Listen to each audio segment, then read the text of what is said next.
technology to make your healthcare experience more convenient and exciting. With the nationwide mobile app, you can order your prescription drugs and we will deliver to your doorsteps. With over 600 dependable healthcare service providers, you're just a step away locating your service provider of choice and accessing hospital claim information in real time. Our corporate clients are guaranteed timely corporate utilization reports. We provide on-site clinics to give employees access to healthcare in the comfort of their offices. Enjoy these amazing benefits and so much more by signing on to Nationwide Medical Insurance today. Call us on toll-free number 0800-222222 or visit our website www.nationwidemh.com. Nationwide Medical Insurance. Join the healthcare family. Joy 99.7 FM, radio for the discerning listener.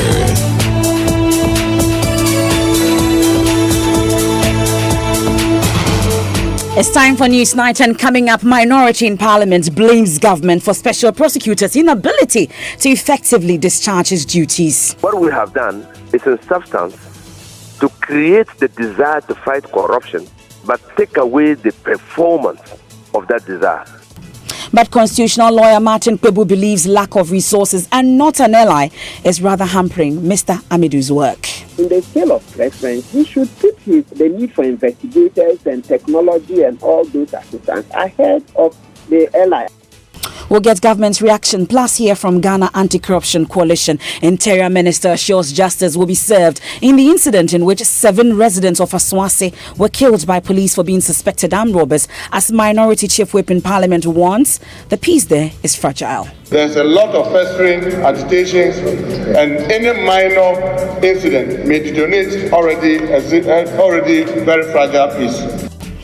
Also, former President Mahama admits funds earmarked for the NDC's campaign in the 2016 election did not get to the party's grassroots.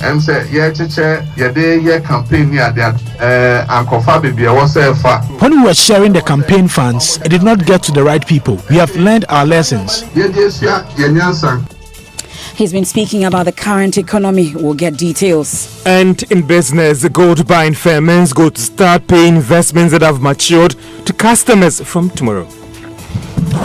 And coming up in sports, the ministry says there is no cause for panic after a BBC interview with Tony Baffo sought to suggest that Ghana was way behind schedule in preparations ahead of the 2018 Women's AFCON. Also, we continue to ask who killed the judges. Joy News to release documentary film on the brutal murder of 3 Superior Court judges 36 years ago. I will tell you what to expect, and later on flip side, how good are you at tongue twisting? Can you can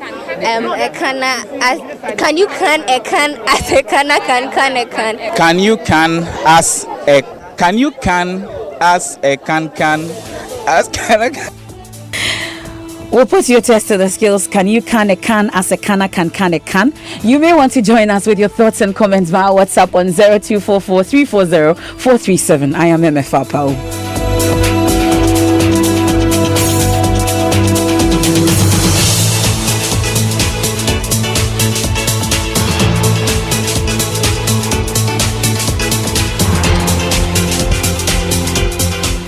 And now, ranking member of the Legal and Constitutional Affairs in Parliament and MP for Tamale Central, Alhaji Yunus Hussein, says government must be blamed for the Special Prosecutor Martin Amidu's inability to fully discharge his duties. He observed that the Attorney General's office, since the creation of the Office of the Special Prosecutor, has refused to introduce a legislative instrument to cushion the Office of the Special Prosecutor to effectively carry out its mandate. His comment comes at a time when Mr. Amidu is warning he may not be able to fully discharge his duties should government fail to provide the needed resources to work. You can listen to Mr. Amidu. You can't win fight against corruption by the appointment of one person. You need to establish an office. That office must have all the components of division. The investigators must be in place. The prosecutors must be in place. The asset recovery personnel must be in place. The asset corruption prevention personnel must be in place. I have been in office for 7 months. There is no legislation for me to recruit. There is no legislation for me to operate. I don't have the component of staff, and therefore I have just a core component of staff. I just received 3 investigators, an inspector, a sergeant, and a corporal on Monday, and yet the public is baying. What is he doing? He's not catching the people. In any case, you just don't walk onto the street and say, your face looks like corruption. I've caught you.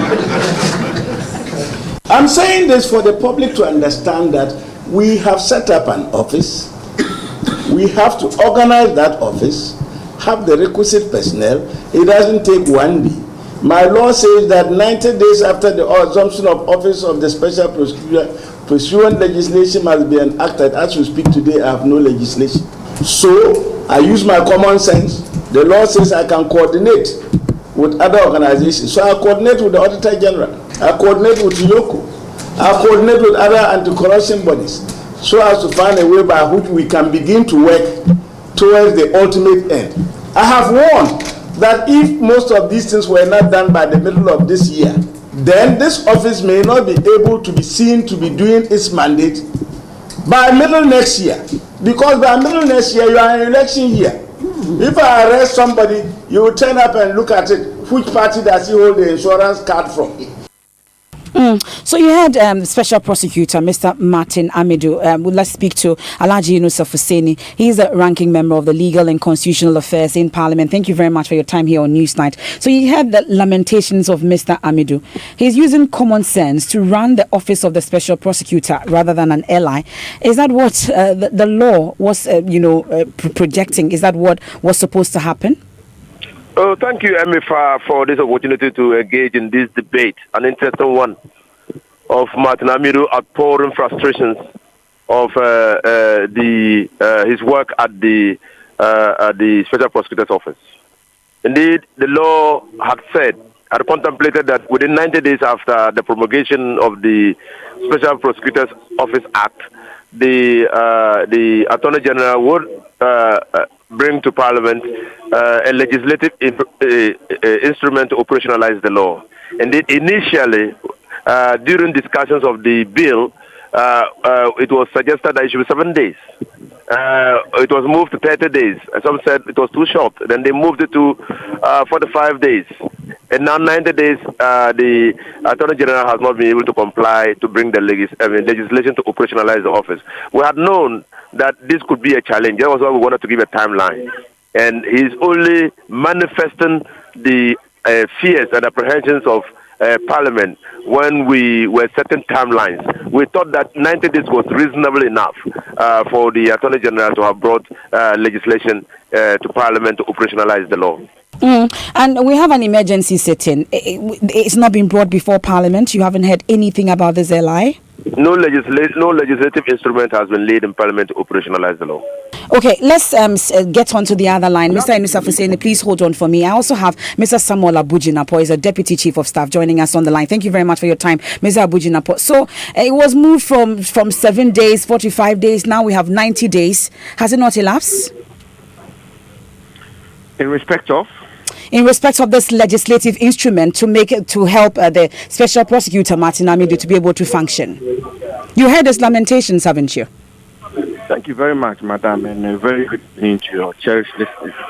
Well, I'm not too sure the word lamentation will be an appropriate word, but you're allowed to say. I think what Honorable Martin Amidu did say, the rendition he gave is not different from government's view on the efforts that we are making. The point has to be made that the Akufo-Addo government seeks to establish an institution, the Office of Special Prosecutor. I think that some of us have had a misconception that it's just a secretariat that is to be set up. No, it's an institution analogous to, say, the Economic and Organized Crime Unit, the Ghana Police Service, with multiple divisions. And to set up an institution, you have to do it within certain constraints and within the confines of the law. And that's exactly what we've been doing. You recall that the president did appoint a special prosecutor, appointed a deputy special prosecutor. The first hurdle we had after the appointment of the special prosecutor was the constitution of the board, the governing board for the Office of Special Prosecutor. The law, when you take a look at the law, you will see that the law stipulates that the deputy special prosecutor ought to be a member of the board. It therefore meant that without the appointment of a deputy special prosecutor, you cannot constitute the governing board. Now, since the president appointed the deputy special prosecutor, she had to also go for prior parliamentary approval that also had its own bureaucratic challenges. The board, once again, ought to be established with institutional representation. And without the board, you could not have put in place a legislative instrument draft to be placed before Parliament. And these back and forth of getting Parliament to approve the Deputy Special Prosecutor in constituting the governing board and in generating the legislative instrument between the Attorney General's Department and the Office of Special Prosecutor takes some time, which is normal in terms of getting a good job done. So as I speak to you, the draft legislative instrument is ready. It will be one of the first instruments that the Attorney General will lay before Parliament when Parliament resumes in October. And so government commitment in establishing this institution of the Office of Special Prosecutor, and I say this with emphasis, the institution of the Office of Special Prosecutor is unflinching and total. Now, let me make one other point, which is that the Office of Special Prosecutor and its workings, and I'll be happy for our compatriots to avail themselves of the act which Parliament itself promulgated to establish this office, puts in place certain preconditions and methods of doing business. For instance, you cannot recruit of staff into the Office of Special Prosecutor without a legislative instrument being in place. Now, the Special Prosecutor himself has understandably and rightly insisted that he would like to recruit people through a certain rigorous methodology of integrity from scratch, and is not given to secondment of staff from the public service or the civil service. And we agree with him because he wants to build an institution from scratch which will have a new ethos, will have a new sense of integrity, and will have a new way of doing functioning and doing business. And therefore, the office itself is constrained in terms of recruitment because the legislative instrument is not in place. And I've already explained to you why the legislative instrument has taken this while, because the law itself requires for us to set up a governing board, and the governing board will have to have an input. And to set up a governing board, you need a deputy special prosecutor in place. And that has been done. And you say that the draft is complete and will be laid in Parliament in October. Is that what you're saying? Yeah, because Parliament will have to resume. If Parliament is not in session, you cannot lay a bill. Of course, but there's an emergency sitting underway. If it's ready, why don't you lay it? If you lay it, the emergency the legislative instrument requires 21 continuous sittings of Parliament. And this is just a brief sitting of Parliament, which will rise, I think, on Friday, tomorrow, or tomorrow next. So it will not make sense. But it will start the counting and stop when they go on recess. Start the counting when they come back. So if it's ready, why does it sit at the office and not lay it in Parliament where they can still count? It's 21 continuous sitting days. It would be able to still trigger once Parliament rises. When they go on recess, it will start counting. You know that, Mr. Jinapo. Madam, I'm very happy to be corrected by the members of Parliament and their procedure. My understanding and learning of the procedures of Parliament is that the 21 sitting days which is required for a legislative instrument to mature must be 21 continuous sitting days.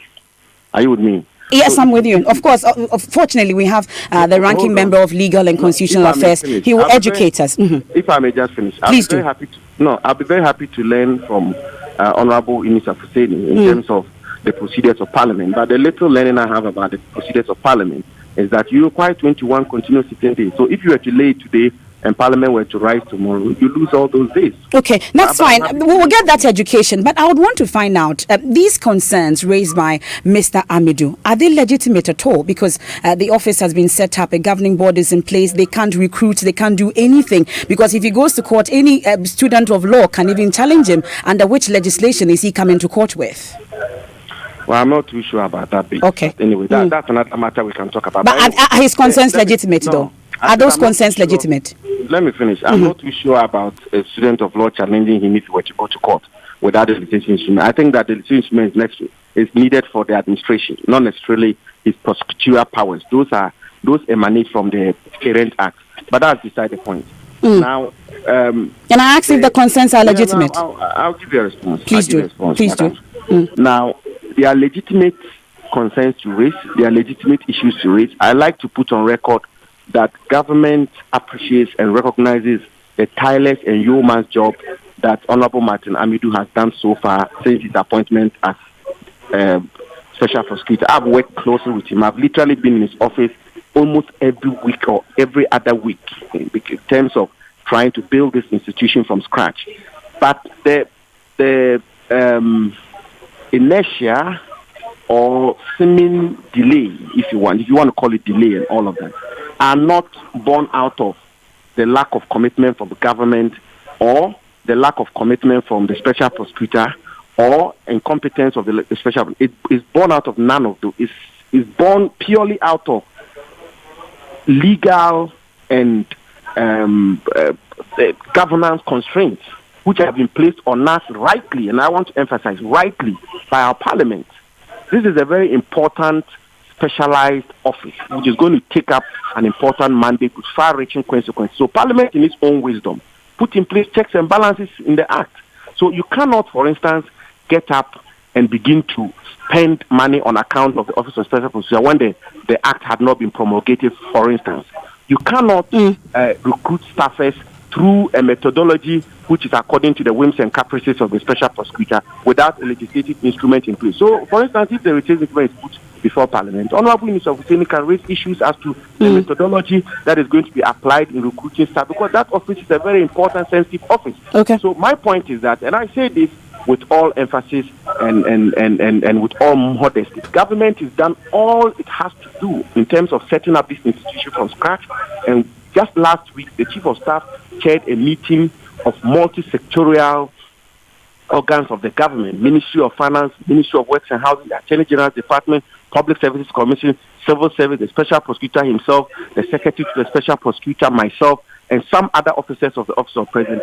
On a daily basis, government is working to ensure that this office and institution is fully functional. Okay. There's one other issue that I would like to touch on with you just before we wrap up. But let's go to the ranking member on legal and constitutional affairs, Alhaji Yunus Afuseni, also on the line there with us. You've heard that the Deputy Chief of Staff, Mr. Abujinapo, they are committed to this. They are working on it. A draft is ready. In October, it will be laid. Are you satisfied? Well, we should ask him whether he is satisfied. And let me assure Honorable Abu Jinapo, the Deputy Chief of Staff, that what Martin Hamidu has said is a clear and unmistakable lamentation of a person on whom has been placed a greater burden. And he is trying to manage our expectations. That look, if in the long analysis or in the final run, I am unable to accomplish the huge burden placed on me to help rid this country of corruption, it wouldn't have been my fault, but because the institutional mechanisms required to operationalize the office has not been put in place. So he's putting us on notice. And Honorable Abu Jinapo knows that clearly as a student of law. He knows that. Two, he's further demonstrating to us that because there are no clear and defined rules of procedure which would have been captured in the legislative instrument, even when he uses common sense to demand documentation or record from appointees of state, they are not sometimes forthcoming. I introduced the sometimes. He has said they are not forthcoming with the reports and documents. Again, we might want to know whether this is an intentional, deliberate act of appointees of state to frustrate him, or whether the inability of government to abide by the express provisions of the law, which required that government bring a legislative instrument within 90 days, 3 months, 90 days, to set out the operations of the Serious Fraud Office, was a deliberate act to frustrate the Special Prosecutor in performing his functions. So these are matters that clearly Matamidu, and he's a very, very diligent lawyer. I have known him for a long time. Indeed, just when Matamidu spoke, someone called me. I had said the very day I gave Nana Akufo-Addo government a high rating because of the appointment of Martin Amidu.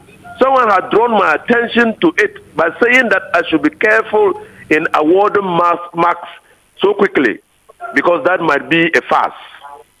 Now, he just called to remind me of what he had told me on that day I made that remark, because many people were beginning to lose confidence in the determination of this government to fight corruption until the appointment of Martin Amidu. Okay. I was with civil society who virtually expressed their frustration.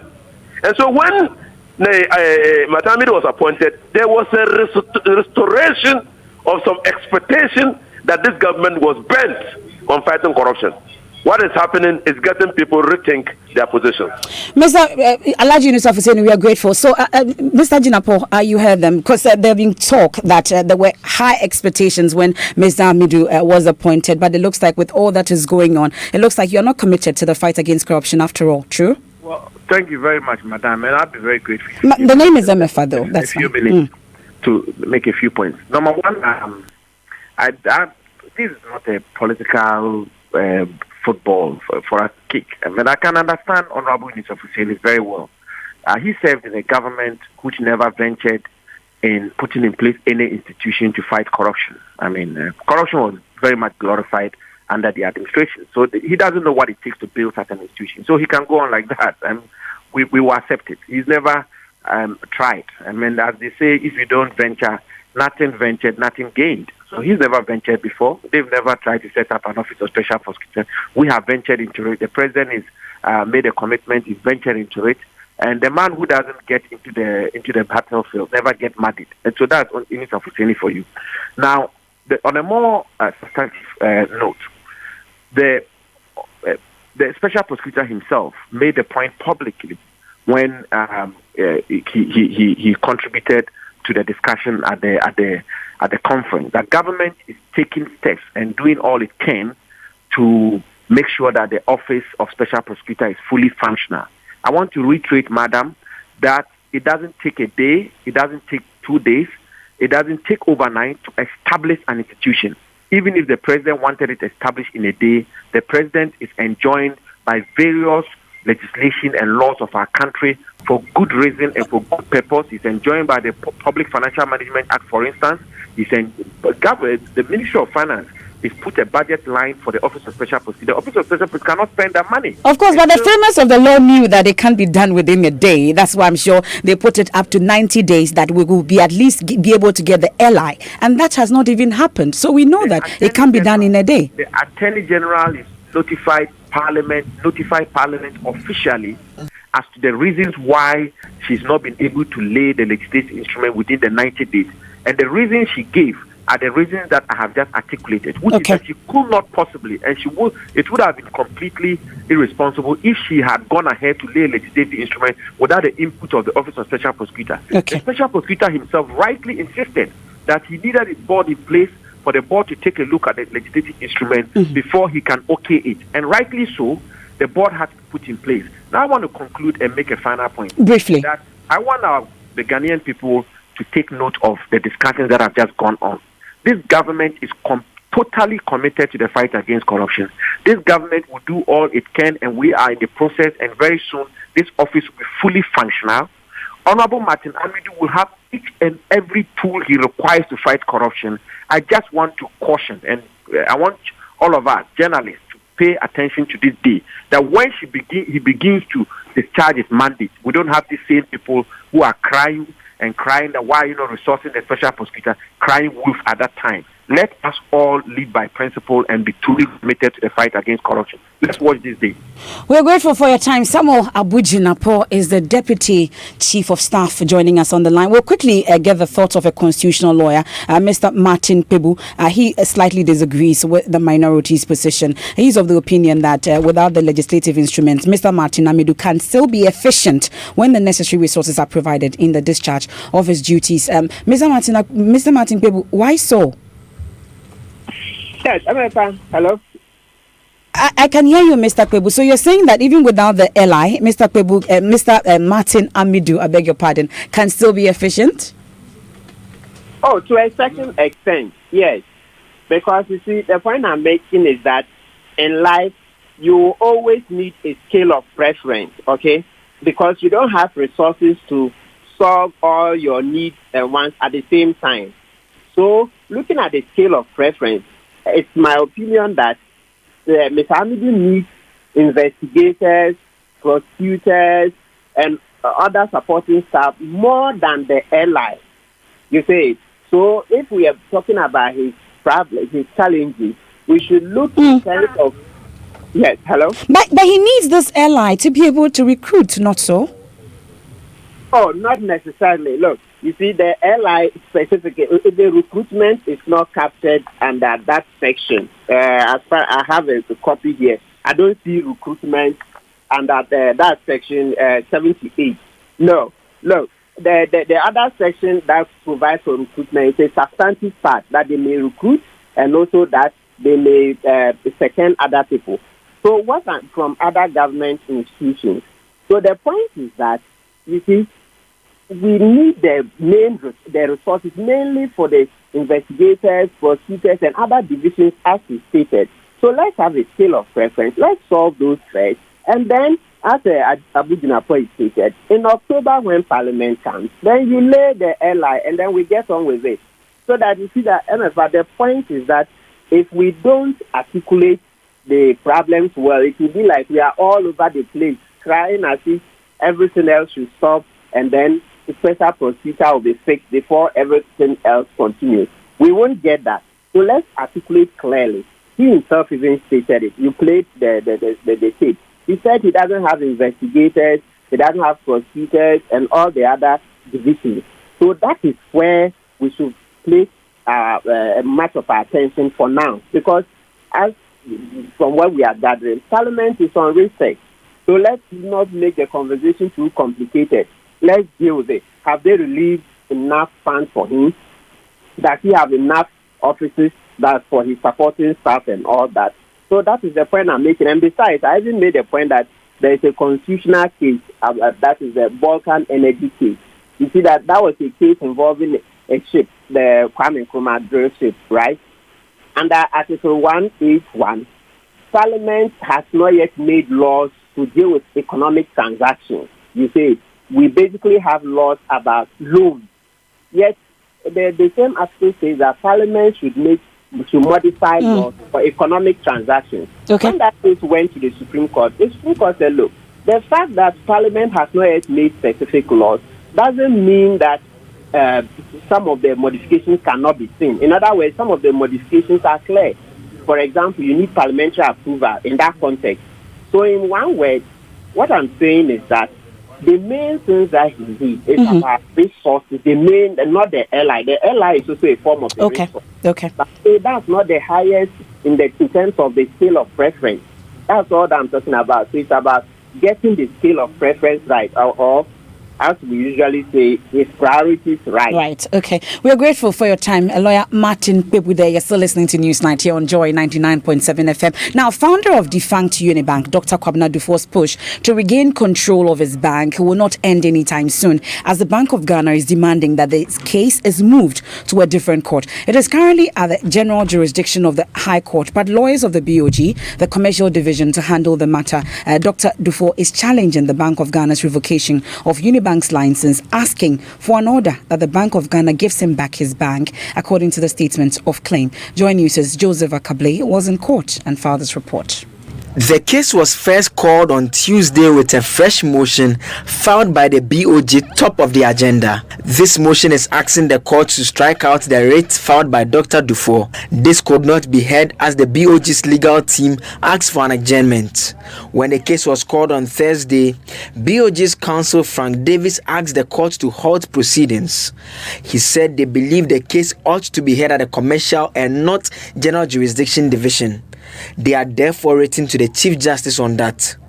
He added the case was not one that needed to be dealt with urgently. Chachu Chikata, who leads Dr. Dufour's legal team, disagreed. He told the court nothing barred it from hearing the case, adding it is urgent. He explained the Consolidated Bank, in his opinion, had been granted a license illegally. Via continuous existence, Mr. Chikata alleged perpetuates an illegality. Justice Daniel Mensah granted a BOG's request for a halt. The case was therefore adjourned to October 17, 2018. Definitely follow that case once it's recalled. Now, Interior Minister Ambrose Derry has assured justice will be served in the incident in which 7 residents of Aswasi were killed by police for being suspected armed robbers. The 7 were killed by police as they chased suspected robbers who had earlier shot dead a policeman at Ayiribikrom in the Amansia West District. In July, some youth of Aswasi went on the rampage, burning lorry tires and blocking roads over the killing. Now, delivering a statement on the floor of Parliament today on the issue, Minority Chief Whip and MP for Aswasi, Muntaka Mubarak, warned the peace there is still fragile. The committee has since finished its work and submitted the report to the regional minister since 17 September 2018.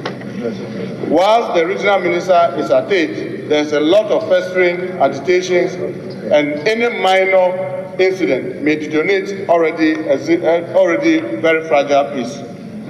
The Speaker, in the circumstances, I call on the House to invite the Minister for Ashanti region to come to this House to brief us on the happenings and the measures put in place so far to ensure that justice is not only done, but seen to be manifestly done.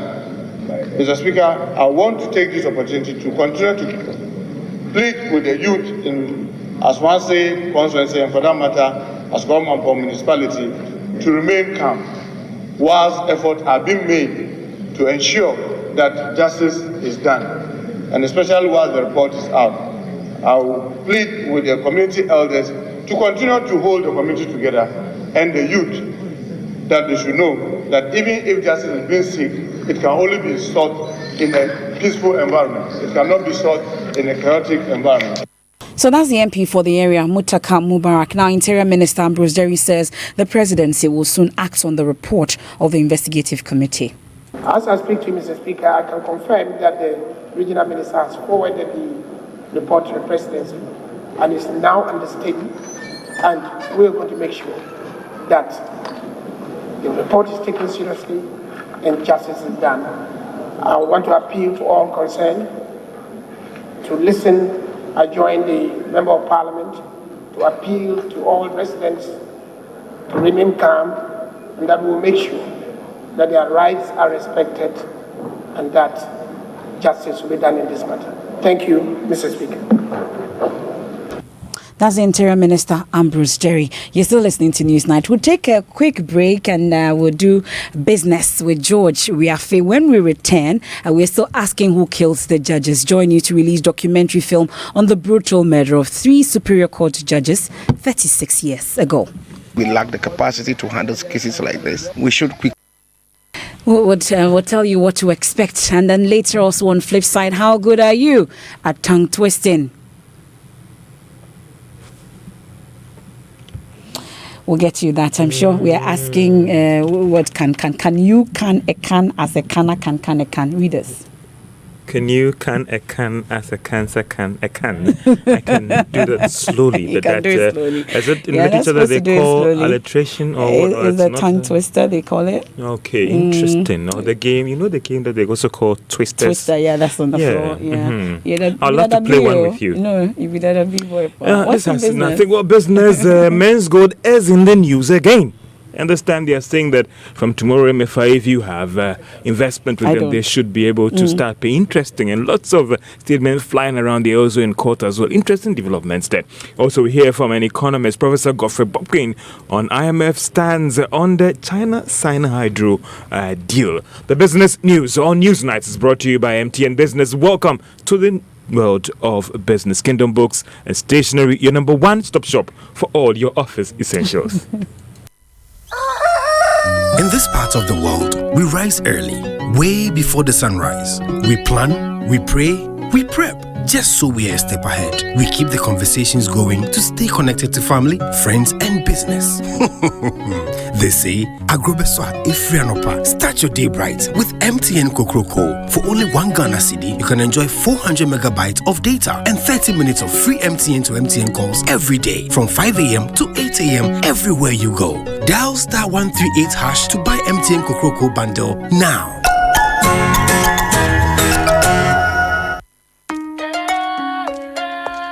Hooray! The Kingdom Books and Stationery Limited's Back to School promotion is here with us again. From the 1st of August to the 30th of September, Kingdom Books and Stationery Limited is giving a generous 10% discount on all school items like textbooks, pens, pencils, erasers, exercise books, and much more across all our branches in Accra, Tema, Kumasi, Takoradi, and Cape Coast. Parents, teachers, and students, please hurry while stocks last. For more information, call us on 0302 764 101 or 0302 764 209 or email info@kingdomgh.com. You can also visit our website www.kingdomgh.com. Kingdom Books, where quality and affordability are both assured. Terms and conditions apply.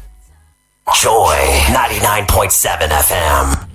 You're welcome back to Business on NewsNight. And gold buying firm Men's Gold says it will start paying fines to customers whose investments are due, that is from tomorrow. The firm earlier this month halted its gold collectible business over disagreement with the Securities and Exchange Commission. Now, this was after the capital market regulator asked the firm to halt the business because it wasn't licensed. However, there are fears that the company would have wanted to use this to delay payments to its customers.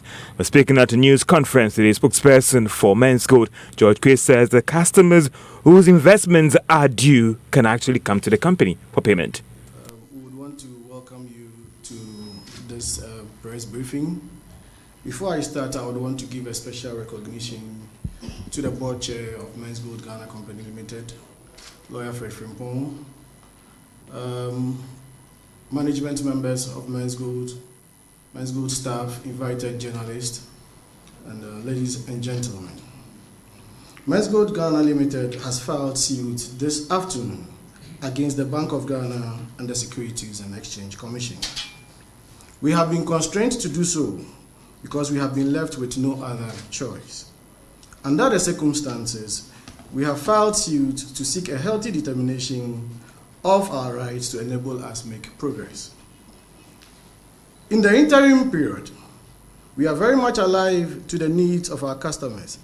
It is, however, important to note that the recent circumstances has dislodged the shape and the projections of our business. To that end, we have set out a payment schedule starting tomorrow to be circulated to all our customers. Customers are encouraged to only visit their branches on the date for their collections, as the schedule will strictly be adhered to avoid overcrowding at the branches. It is pertinent to note, however, that the period starting Wednesday 12 September 2018 to date, whilst the gold vault market has remained forcefully shut by the Securities and Exchange Commission, regrettably shall not attract any form of returns whatsoever. And that is rather unofficial of Men's Gold, giving details of the court issue, as well as the fact that customers can actually get the investments that are due. And on that court issue, they are trying to take the issue. They filed a case in court challenging the Bank of Ghana and the Securities and Exchange Commission over their right to supervise them, and they want some clarity on that one. Now, the current debate as to whether the $2 billion Sino-Hydro deal as not a loan should be ending anytime soon. Now, this was after sources at the IMF confirmed that the facility cannot be classified as a loan in its current structure. So, should this bring an end to this debate? That's a question we posed to economist Professor Godfred Bokwen. Largely, it settles the controversy. At the end of the day, it's Ghana that has won to some extent based on their consideration. It may not take the reality away from us in terms of whether it's actually a loan or a barter, because this is the consideration of the IMF. And I've said this before, that when you look at the Memorandum of Understanding as part of the IMF program that was developed and approved in 2015, it will be very difficult to classify this particular transaction as a loan. If you look at it technically from their point of view, and consistent to that, that is what they have they have said. If they had said that this is a loan, it would have been quite serious for government in terms of our ability to meet the requirements of the IMF program. That would have meant that our debt to GDP ratio would have been more than 75% if you convert $2 billion at the current exchange rates. Economist Professor Godfred Bokwen. Now, the panic withdrawals that has hit the savings and loans sector is said to have intensified. This follows the Bank of Ghana's decision on news that it is going to collapse those savings and loans that are insolvent or call them in financial crisis. But the Association of Savings and Loans is quick to add that it is not all of them that are in crisis. Chinebua Kodia Boache is the executive secretary of the association. He did not say that he is going to go after every savings and loans company. And so it is up to us to now ask ourselves, do you have any idea of which company that is insolvent? We are not saying a company that has made a loss. This is about banking. And so we want customers and the general public to know that, yes, some customers are having challenges with some of the savings and loans companies. Yes, we cannot run away from that. But it doesn't also mean that everybody has that problem. So that is our concern. And that's Chinebua Kodia Boache, Executive Secretary of the Savings and Loans Companies Association, giving some assurance to us that some of them are in good standing and there is no need to panic.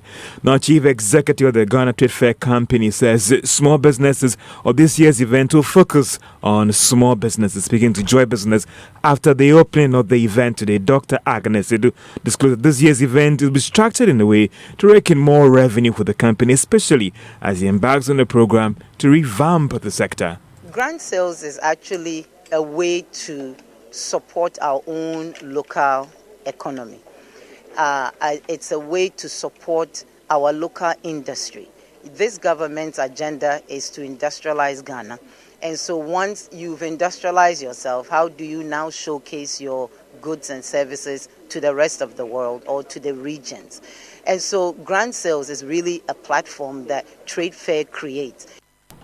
Well, the chief executive also said they've come very far in getting investors who are actually going to help revamp the company. The project for revamping Trade Fair is not new. It's been around for some time now. So there are investors, developers that have been around for quite some time, and new ones that we will attract into the project as well have come on board, are continuing to come on board. The electricity issues have been solved. Within my first 90 days here, I solved that issue. The gun sales will run for 12 days, that is from October 8th. And finally, concerns that the local currency could hit the dreaded 5-cedi mark may happen before the end of this year. This is because at the end of trading on the interbank market today, local currency is selling at 4 cedis 99 pesos. It is not clear what has influenced the sudden blip again, because some of the banks are saying that they are still not getting enough dollars to meet the needs of their customers. And then the stock market, Access Bank was down by 20 pesos and is now worth 3 Ghana cedis, 60 pesos. Ben's Oil Palm Plantation also lost 63 pesos. And now if you hold a share, it is worth 6 Ghana cedis, 37 pesos. And that's all for business on NewsNite. And still the city. The Deputy Information Minister has been speaking about it, and for him, the panic withdrawals could be blamed largely for the depreciation of the it's argued that people are taking these monies from the banking system and then they are buying dollars and putting it under their bed. Because of some of the reforms that are going in the sector, they want to prevent them from being affected, those individuals. We can hear from him. We are unable to hear that, but we'll get that shortly. He's been addressing spare parts dealers at Aboso Kind today, and he's attributed the current situation to panic withdrawals as a result of the banking sector crisis. But whilst we wait for that, let's take some of your comments that you sent in via WhatsApp. This one says there's nothing like 21 continuous working days in our parliament because Saturdays and Sundays are excluded. It's just a weak and lazy excuse to give for this. Elliot sends that one in. This one from Baba Chairman in Tamale says everything possible must be put in place to aid the smooth running of the special prosecutor. The rot perpetuated by the S4 government is beyond imagination. Mr. Amidu, as we know, is a hard nut to crack, and we must all support his office to succeed. This one from Blaine Kumasi says, if the government is really serious in fighting corruption, then we should quickly empower the special prosecutor to begin work fully and immediately. Walanyo Inakwetia also sends this one. He says, in fact, government should equip the special prosecutor to start doing his job, because I don't know why former corrupt officials roaming about bragging, boasting and talking anyhow as if they haven't done anything. And then Kofi Sedi says, is the deputy chief of staff by any way suggesting that the special prosecutor is going to be prosecuting members of only the past government, saying that people should not complain if the special prosecutor starts working. Sounds threatening, and it defeats the genuine lamentation of the special prosecutor himself. And Michael Amining has our last message. He says, as a matter of fact, the inability of Martin Amidu not being able to prosecute anyone since assuming office is a bit of concern to many Ghanaians, because Ghanaians had a lot of confidence in him when he was appointed as a special prosecutor. We can hear from Pius Enam Hajide, Deputy Information Minister, attributing the depreciating cedi to the panic withdrawals.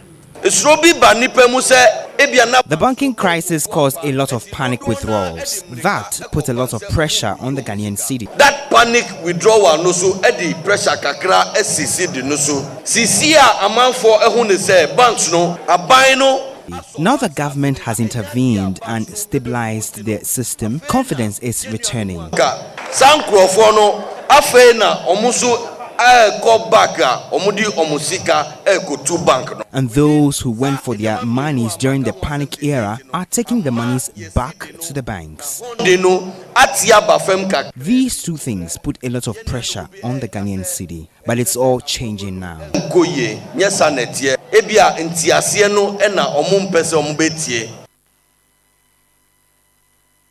You heard the Deputy Information Minister, Pius Hajide. Now, Ghana was thrown into chaos 36 years ago when the 3 Superior Court justices and a retired army officer were picked up and killed in the dead of the night. Justices Kwejo Ejeyejepong, Poku Sarkodie, and Mrs. Cecilia Krantingado, and the retired major in the Ghana Armed Forces were shot and killed during a curfew imposed by the AFRC. Here's leader of the AFRC, Chairman Rawlings, talking about the one he believes led the execution. Amatekwe did what I thought was most ignoble.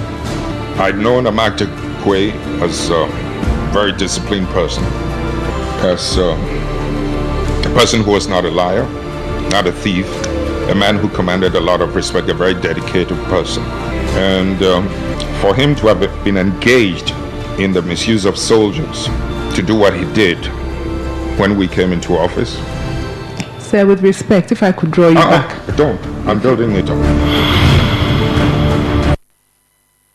So you had excerpts. That's what to expect. But Joy News Special Assignment is set to release a series of documentaries on crimes that shook the nation. Now, the first part of the documentary film, titled Who Killed the Judges, is set to be released on the 2nd of October. But why Who Killed the Judges? Producer Raymond Akwa Hassaman says. We watched the history of the Holocaust. We talked about the Rwandan genocide. I'm sure you know many have asked, what purpose does it serve? I'm sure many of us have also watched Sarafina, and through that and other accounts, learned about the apartheid in South Africa. The question again is, what purpose does it serve? I'll tell you. So you're not that's the question. So you're not ignorant of the past and perhaps one of the most important episodes in Ghana's history. Now, the abduction and killing of the judges happened some 36 years ago. This means that the chunk of our population were either not born or were too young to fully appreciate and understand what really happened. So we can learn from that, so we can know and put in the right perspective. That is why this is the most important story you should do, to recap history. You don't leave it to external institutions and also some other groupings like media institutions outside Ghana to come do it, repackage your history and put it back to you in a much more distorted form. So this is why it is very necessary to understand and appreciate. And again, this is just one of the important titles on crimes that shook the nation. This is one of them. Okay. The others will be following up pretty soon. Now I'm curious to watch Who Killed the Judges. What should I expect in this documentary? So you should expect an almost 2-year deep and intensive research coupled with exclusive and revealing detail in just the particular section. Now, perhaps you should know, this is the most comprehensive account of what has really happened from all of the perspectives and the most important points. So that after watching this, you go out understanding what really happened, the people involved. you would get the lessons that ought to be learned from such episodes in our history. So we don't in any way and can conclusively say never again. And Who Killed the Judges will be airing on all multimedia platforms on the 2nd of October. Now, security analyst Adam Bona is calling for enhanced security in senior high schools across the country. He bemoans the failure of government and relevant stakeholders in improving these conditions, despite the ever-growing population at the secondary level. This follows the stabbing of a final-year student at the Efijase SHS. My colleague Ohimen Teria reports. Police say the deceased and a friend had scaled the school's fence wall to watch a football match outside campus when the attack occurred. His friend, Douglas Obin, 17, has since given statement to police. Superintendent Asai Bediako is the Fijasi District Commander. Superintendent Bediako describes the stab wounds as deep. When there's a stab, and definitely the blood will drain into that is it. So, though it wasn't like a sharp implement, but blunt one which was used to do that, something blunt. I believe it went deep, collarbone and the neck. He said he was afraid, that is why. And as to why he even didn't come back after the attack, he said he felt that the friend had died and he couldn't stand it, so he decided to go back to town, then later come. That is the reason he gave. He says Douglas left the deceased in a pool of blood and proceeded to town to watch the football match without raising an alarm. Derek and the mate, they are both business students and they are in the final year. The mate by name Obin Douglas, he's about 17 years. After close of school, they scaled the wall to go out to watch a football match. That was around 6:30 p.m. Whilst going, they were attacked by two men. The two demanded for their mobile phones and cash. Obin had just 2 cedis on him. They took the 2 cedis, but the deceased, Derek, had a mobile phone and money. But he refused to give the money and the mobile phone out. They attacked him and he struggled with them. And whilst resisting, one of them brought out an implement and stabbed him. Now, this is the second deadly incident in a senior high school in the country this year alone. You recall a student of Osei Chuchu Senior High School was also stabbed in the NEC on campus. Well, Mr. Bona wants government and the parent-teacher associations to invest in adequate security in our schools. Security is something that we should have factored in the construction of most of these schools, especially looking at the number of students who are getting admitted into most of the secondary schools. Back then in the boarding schools, when we were in the boarding schools, I mean, we were fewer numbers, and so the dormitory, or what do you call it, the housemaster can easily come in, or the house prefect, and count and make sure we're all around. But today, I'm wondering if that can be done. And so one would have expected to have, systems, simple systems such as biometric systems that would identify students who have left for prep, and when they come in, they clock back in, and they are supposed to be in there. And apart from that, the security personnel who are usually employed for these secondary schools, most often than not, they are watchmen. And, I'm not saying watchmen are not smart. Some of them are smart, but they lack the requisite training and intelligence to be able to stop or identify who is a student and who is not a student. You hear the security analyst Adams Bona, and it's time for sports. Before you do that, read this for me. Can you can a can as a can can a can? Okay. What's in sports? What's that supposed to be? It's a tongue twister. It's coming up on Fifth Side. Okay. The Ministry of Youth and Sport and the local organizing committee of the 2018 Women's AFCON says there's no need to press the panic button yet with regards to Ghana's preparedness to host the tournament from November 17 to December 1. CAF Deputy General Secretary in charge of competitions, Tony Baffo, granted the BBC an interview in which he sought to express disappointment at the pace at which preparations were going. Public Relations Officer at the Ministry of Youth and Sports, Elvis Ajayba, believes the remarks by Tony Baffo were made based on the first preparatory work report sent to CAF by the LOC in August this year. The concerns about this tournament has to do with the renovation of Accra Sports Stadium in particular, because when you talk about the other stadium, that is Cape Coast Sports Stadium, it's in fantastic shape. The various training pitches are in fantastic shape. And so it's clear that the information that was available to Tony at that time was the August report that he was referring to, or he was referencing to, because the LOC sent the recent report just yesterday. So unless the interview was granted last night, then we can be worried that obviously he was referencing the last report that was sent. Other than that, whichever information that was available to him basically isn't the current information as far as the progress of work for the tournament is concerned. We are not sure that that is the information he has. A final decision as to whether Ghana still reserves the hosting rights will be taken on September 28 when the Confederation of African Football (CAF) meets in Cairo for its extraordinary General Assembly. Elvis Ajayba is optimistic that with the progress of work done so far, Ghana will be given the green light to host the tournament. If you compare the August report, the first report that was sent by the LOC to CAF, and the yesterday's one that we sent. If you are privy to this report, you could see there is a vast difference between, the first report and the second report in terms of the work that have been done so far. How much work is left to be done at the Accra Sports Stadium? It will be difficult for me to say because I'm not a technical person, but from a layman's point of view, when I visited the stadium yesterday, it's all clear that the end is near, the completion of the work, and then the subsequent handing over of the facility to the ministry is very near, and that is what gives us the hope that the stadium will be readily available for the tournament in November. That was the Ministry of Youth and Sports Public Relations Officer Elvis Ajayba. Meanwhile, the LOC will be unveiling the mascot for the women's tournament, and also we'll get to hear for the very first time the theme song that has been prepared exclusively for the women's. You know what it would be? The mascot? I hope it's not a monkey. No. Definitely there will be something feminine about it, but you have to wait till tomorrow. You should come to the Alisa Hotel. I'll be there. I'll see you. MFR. Bye-bye. Enjoy the rest of the evening. No, but you need to read that thing to me back. You made me read it, so you also have to read it. Why? You put me to the test. Are you the one in charge? We can be in charge together. Let's do some politics now. Let's do some politics now. And former President Mahama has assured party supporters at the grassroots any funds earmarked for them in the 2020 elections will be made directly available to them. Most NDC supporters have attributed the party's electoral defeat to national executives whom they accuse of diverting funds meant for grassroots campaigning. Addressing party members in the Wutu Senya in the Central Region, where he's campaigning to lead the NDC again in the 2020 elections, Mr. Mahama said the mistake will be rectified.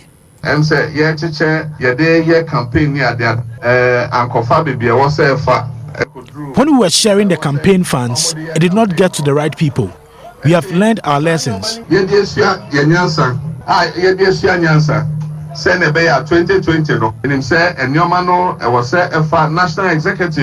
for 2020, we now know it must go through the national executive, regional executive, the constituency, then to the various branches for it to get to the right people for the campaign.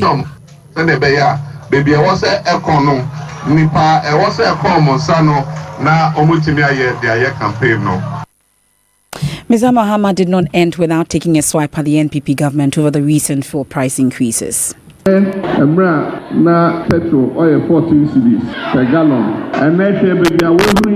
Petrol used to be sold at 14 cedis per gallon. The price has since reached unimaginable levels.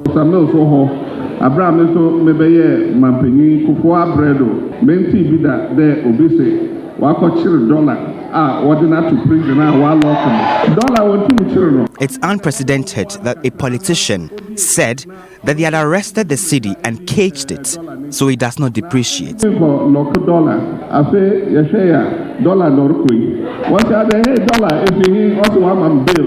But you all can feel the current impact of a free fall of the Ghanaian cedi. And so, you say, Achia Emui. And this bar, Yade Papa, Ebesaba, Ama Hoto, Abagana. That's former President John Dramani Mahama. He's in the Central Region. His main contender also, Ekospio Gabra, is also there. And we're told that he's named his campaign team. And my colleague, Komla Adam, has the list and joins us in the studio. Who and who are on that list? MFA, so campaign manager is Ambassador Daniel Hinejikuma, and we know he is a former ambassador to the United States of America. He has also held various ministerial portfolios under such as the former Ashanti Regional Ministerial Position, Ministry for for chieftaincy affairs and other senior level public appointments. And he has a deputy who is Nivan Dapoy Jangma. He is a former deputy regional minister for the Greater Accra region. And then the second deputy campaign manager is Dr. Godfred Seidu Joso. Okay. He is a PhD in sustainability science from the United Nations University, Tokyo. And interestingly, Mr. Mahama has a new spokesperson for his campaign, and that's James Ejenim Boateng. He's a lawyer, also a former broadcaster and media manager. He is a communications practitioner, and he has a number of deputies as well. LC Esenama Pauklu, also a lawyer, and then Adwa Sewa Bonzi also holds an MBA in international business strategy from Henley Business School in the UK.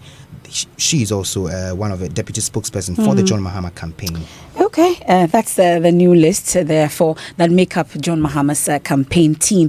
And it's time now for Flip Side just before we go. And like we've been doing all this while, we are doing tongue twisters tonight. I'm sure that you've heard a lot. Let's see if you can also do it. Let's hear some of them. Can you can a can as a can Can you can as a can you can as a can as can Can you can as a can Can you can as a can Can you can I can as a can Let's see how you can do it. Can you can as a can? I did it. And that's it for NewsNite here on Joy 99.7 FM. There's more news when you log on to myjoyonline.com. And guess who is on Personality Profile tonight? The Chairman General, Kwame Sefakai. I'm starstruck already. Do stay.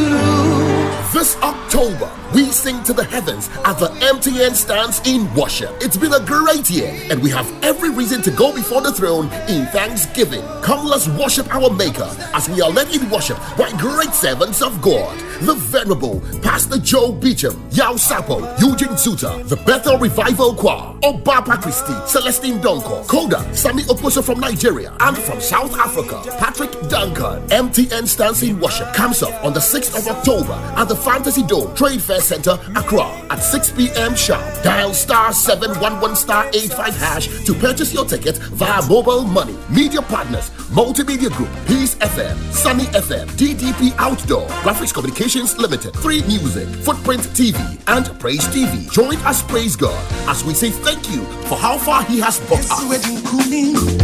Everywhere you go, MTN.